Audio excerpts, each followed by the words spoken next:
Welcome back to our video training series, 6 Keys to the Pass List, moving from failure to success. And we're looking at the 6 things that can make a difference in helping you go from failing the bar exam to passing your bar exam. My name is Jackson Mumey. I'm glad to be with you for this video training series. Over the past 30 years, I've helped thousands of people to pass their bar exams in all walks of life and from all different places, and people just like you who were on the failing list and wanted to get on to the pass list. And we're going to share with you in this video training series some actionable steps that you can take.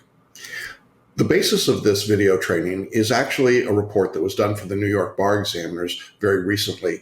It was a study of first and second time bar candidates on the uniform bar exam that's offered by New York, and it was prepared by the Access Lex Institute. It covered 4 administrations of the bar exam, and it included a substantial statistical study, as well as focus groups and lots of information, and it's the basis for this training series.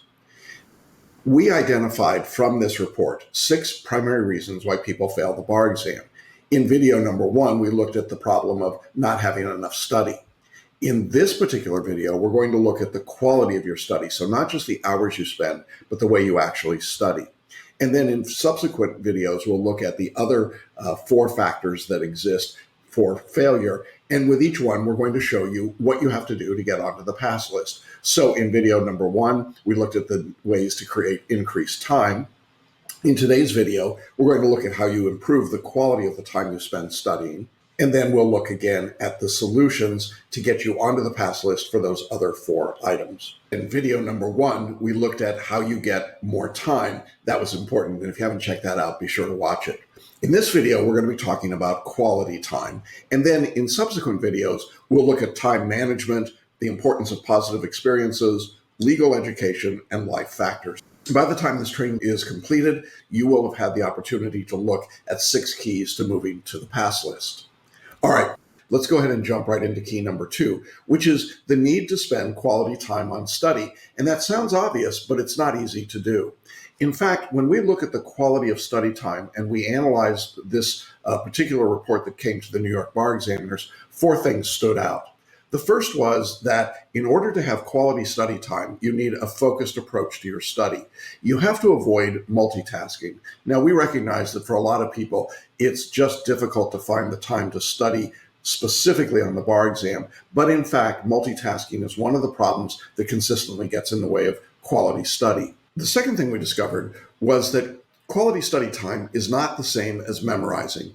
In fact, memorization is the most inefficient and time-consuming way to study that exists. And so if you spend a lot of time, that's a problem, as we discussed in video 1. But if your quality of study time is built around memorizing, it doesn't matter how many hours you put in, it's just not going to be very successful. The third thing that we discovered and that the study reveals is that most people learn by doing. That is active versus passive learning, actually engaging with material in the way that you take your notes, in the way that you answer practice questions. That engagement with the material is far more important than just reading or just listening to lectures. And then finally, and we think this is significant, the study pointed out that changing bar prep companies for people who failed the bar exam the first time, doing something different was a key component in raising their pass rates. And that's something that we know anecdotally after 30 years of helping people, is that very often going from what we call the big box bar review, which is really not designed for a repeat bar taker, into a course like ours, which is focused on repeat bar takers, makes a substantial difference in pass rates. So we want to break all of that down into a little more detail, but I wanted to give you an overview of what quality study time can look like. One of the key findings of this report, and I thought it was worth pointing out, is that a lot of people, particularly when they're taking the bar exam the first time, are really focused on trying to complete their bar review course. I hear this all the time from people who say, I was given a daily schedule and it was overwhelming, but I just absolutely ground through it and I spent 8, 10, 12 hours a day so that I could complete the bar review. The reason being that if you got through everything, well, you'd be ready for the test. But in fact, what they discovered in this study was that completion of a bar review course does not equal comprehension. In fact, there's actually diminishing returns if you study for too many hours and your studying is multitasking and not focused, as we talked about. In fact, completing a bar review course is not the optimum thing to do when it gets in the way of comprehension. That's important because a lot of bar takers, particularly repeat bar takers, feel compelled to want to do everything and complete everything, when in fact, that's really not good quality study time. Of course, that begs the question, how much is enough? And we're going to dig into that a little bit further. You see, the problem, I think, for a lot of bar takers right now is that they rely too heavily on the one-size-fits-all or big box bar review advice. In the study done by Access Lex, they quote a number of focus group participants, and we've shared some of these quotations here. One of the ones that came up in a lot of the conversations was, I tried to follow the big box advice as best I could, but it just didn't work for me. And I think that's important to recognize that for a lot of people, one size fits all just doesn't work. And when it doesn't, you've got a real problem. Other people said, I wasn't studying the way that I naturally learn. In other words, the big box was giving them an approach that was passive when, in fact, in law school, they had learned through active learning and through participation and discussion and dialogue and writing answers and writing papers. That wasn't the way that they were handling the bar review, and so it wasn't their natural learning style. Other people, and we see this consistently, said, I just couldn't retain the material. And the reason they couldn't retain it is that they were trying to memorize it. They were using techniques like mnemonics and memorization and cramming, and they just couldn't retain the vast amount of material that you need for the bar exam, leading to frustration. And then finally, I think this sums up a lot of people's response to the first time taking the bar. I put all my faith in what the bar review told me to do, and it didn't work out. And the reality, if we look at the statistics, are that for a significant number of people, that's going to be the outcome. They'll do everything that they're asked to do, or at least make that effort. They'll try to get through the entire course, but they don't have the comprehension. They haven't used the learning modalities that they're best at. And the result of that is that they end up failing the exam. What's the solution? According to the report, one of the primary things that should be changed is to use a different bar prep company. If you used a big box bar review the first time, and most people did, the report indicates that there is a positive correlation to second time bar passage by using a different company. We've known that for, as I say, over 30 years, but I want to talk about what it really means in practice. The report identified that using the right course should be based on learning styles and needs. And so if your learning style is an active learning style, if you are having trouble with ADHD or dyslexia, if you are having test anxiety, you need a different approach to the bar exam than one that says study for 7 or 8 weeks and cram and memorize. So you have to identify a course based on your learning styles and your particular needs. You also have to address specific areas of improvement. One of the things, again, that happens is this idea that everything counts equally. That's really not true.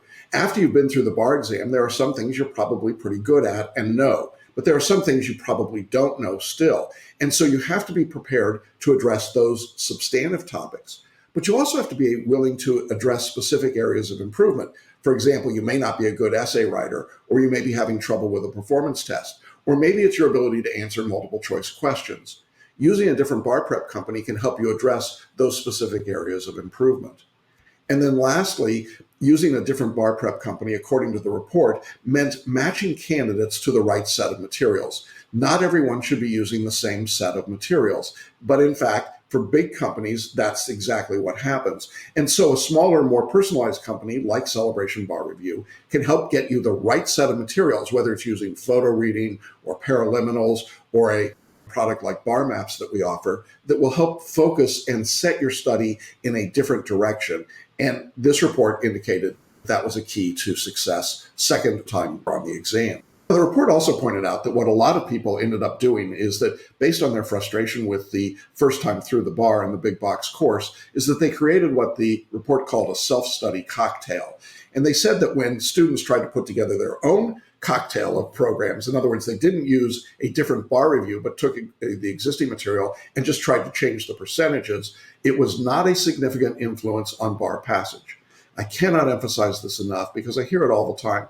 People say, well, I'm going to do more exam questions, or I'm going to do more outlining or more flashcards, or I'm going to watch more lectures or less lectures. That is not the solution. For a student themselves to try and put together this self-study cocktail, empirically, it just doesn't work. What you need is the expertise of a bar review course specifically focused on repeat takers to help you get the right mix of products and materials and study so that you can be successful. That's a significant finding. One of the things that we know from our time in working with repeat takers is that there are different learning styles based on multiple intelligences. This is the work of Howard Gardner at Harvard. He wrote the Multiple Intelligences book. And I had the honor of working with Dr. Gardner here in Celebration. And we brought together multiple intelligences as a learning approach in what we called doing something different. Now, here's what that means in practice. Identifying first the dominant learning style of a student. How do you learn? Are you a visual learner? Are you an oral learner? Are you a kinesthetic learner? What might that be? What's your dominant learning style? Once you've identified that, then adjusting the bar prep elements in your course to reflect that style. So if you are primarily a visual learner, then you should put more emphasis on reading and watching the text of the lectures. If you're an oral learner, then you should be listening to the lectures. If you're a kinesthetic learner, you should be doing more practice questions and so on. And then the third step is that whatever you're doing, it should be active instead of passive learning. So even if you're reading, it should be photo reading where you're actively engaged, or it should be mind mapping the lectures as you're listening to them instead of just sitting and listening. The goal is that you get engaged with the material, because no matter what your learning style is, active learning is more effective than passive learning. And then ultimately, the goal is to get feedback and repetition so that instead of learning through memorization, you learn in the way that the human brain is wired for learning, and that is through repetition. Everything that we have learned, we've learned through repetition. Think about it. Think about how children learn. It's always about repetition.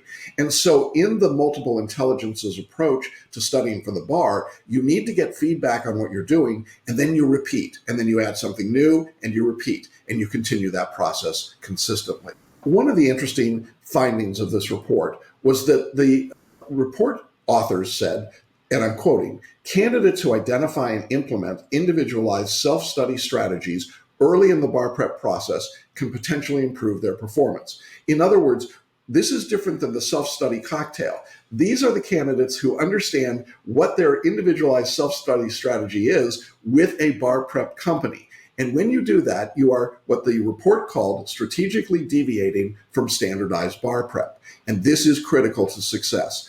Cannot emphasize enough to you that simply doing the same thing over and over again, the traditional big box course, does not work. And we now have the empirical studies to demonstrate that.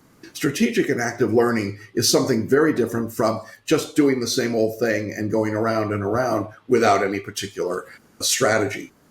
For most people, when they're studying the first time, it would be like this pie chart on the left. They've got reading, lectures, simulated exams, and question practice. And basically, a traditional course might have some equal percentage of all of those things.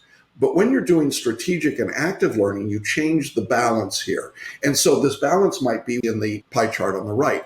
Your question practice now might involve 50% of your study and your lectures only 15%, or your reading 10%, or the simulated exams 25%. Those percentages can vary depending on the student and the circumstance. But again, the student trying to figure that out on their own is almost always going to be unsuccessful. Working with professionals who can help them and analyze what they've done, it can be very effective. And that's what the study pointed out. The study also made an interesting note that when repeat bar takers try to put together this self-study cocktail, they often overcompensate. And they used as an example how people dealt with the multi-state bar exam, the MBE. What they found is that when second-time takers practiced more MBE questions than the first time through, in other words, they overcompensated for the MBE, the pass rate on their attempt was 44%. The surprising part was that when someone made no adjustment on the MBE questions, that is, they didn't overcompensate, or they're also saying they didn't undercompensate and completely abandon it, but the pass rate went up to 61% for repeat bar takers. In other words, in this particular situation, making no adjustment was better than overcompensating. And again, it's why it's so important that you have a professional help you figure out what the balance should be for you, because frankly, that's a big gap between those two pass rates. And that was a finding that surprised a lot of people. What are some of these other approaches that you can take and things that we advocate here at Celebration Bar Review? The report said one of the big keys was to use actual MBE questions. We do that. We have 2,100 licensed questions, and we have answer explanations that we've written over many years. Using the actual questions made a difference, and the report consistently found that people who did not have actual MBE questions felt that they were at a disadvantage on the exam. We also use a technique called mind mapping to help you get an active learning approach to the material when you're doing an MBE. It's literally taking your notes and putting them in visual context. And so that's one of the approaches that the report encouraged. Another approach was using essay questions to help learn multi-state law. Now, obviously, you'll learn the law of the essay as well, and you'll learn about essay writing, but you can certainly use the MBE topic essays to help learn MBE law. And so to help with that, we again use mind mapping after you've written an essay, but we also have a proprietary approach that we call a 4-column exercise that's designed to help you literally draw out the law from your essay question and then compare and use that in your learning your underlying substantive law. And of course, we've got model answers to the questions and their actual questions. So in every exam that we teach, the UBE, California, Florida, and Georgia, we're using actual essay questions to help you learn the law, both the MBE and the law of the particular subject. And then really the overriding conclusion of the study was that active learning is always the best approach. And active learning should include things like simulated exams and mind maps. We've been teaching mind maps for a long time. In fact, we have a product called Bar Maps that's nothing but these mind maps built in with interactive videos. We believe that that kind of active learning makes a huge difference, and we've seen the results. The study came to the same conclusion, that when people are actively learning, instead of passively taking notes or just sitting and listening, or just reading without knowing what to work on or focus on, it's just not as effective. So active learning is one of those other approaches that can make a difference. I hope that this gives you some idea about what quality study time looks like, and I hope I've piqued your interest. And if you're interested in what you've heard in this video, I encourage you to visit celebrationbarreview.com. We've got a wealth of information about this approach and what we do that's different than what you may have done previously on your bar. While you're on our site, I encourage you to request our free ebook. It's called How to Study for the Bar Exam, and it will show you all the steps you need to follow in order to be successful. And then third, I invite you to schedule a free consultation with me. It's the opportunity to talk about the things we've been talking about in this video. What's worked for you? What hasn't? What should you be doing in your bar prep? It's completely free and no obligation, and I invite you to schedule that from our website. After you've done all that, we'll be back with video number 3 in our series, and we encourage you to watch. Our next video will be on time management.